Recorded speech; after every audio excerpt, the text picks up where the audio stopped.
Alain, propos d'un Normand. Inutilité de la honte. Quand vous suivez une rue mal fréquentée, si vous observez attentivement une de ces jeunes filles qui font claquer leurs bottines, montrent leurs mollets et s'offrent à tous les passants, vous découvrez que ces jeunes filles ressemblent à d'autres jeunes filles et racolent avec autant de naturel que d'autres en ont pour broder ou servir le thé. Il apparaît alors clairement que celles qui sont là, à la disposition du premier venu, auraient aussi bien été des fiancées et des mères, si les événements de leur vie avaient été autres. Cela fait bien comprendre que la honte est une vertu fragile.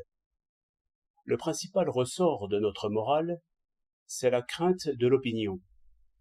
Quand le coupable en arrive à rougir et à se cacher la tête dans les mains, nous croyons avoir beaucoup fait. Jean-Jacques va jusqu'à dire qu'il faut accoutumer la femme à respecter et à craindre l'opinion d'autrui.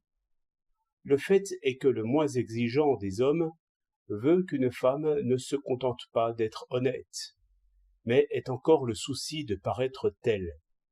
De là cette pudeur que nous fourbissons comme une précieuse armure.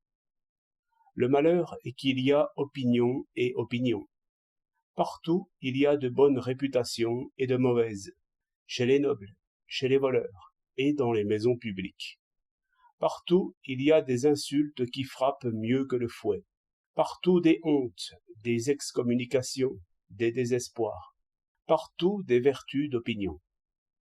C'est pourquoi une femme, si esclave qu'elle soit de l'opinion, peut bien s'accommoder du métier le plus vil, si elle en suit les règles. Quand on passe d'un milieu à l'autre, l'opinion change, et la honte garde toute sa puissance, sans aucun profit pour la vertu. L'instant du passage est douloureux, mais s'il est court, on le sent à peine.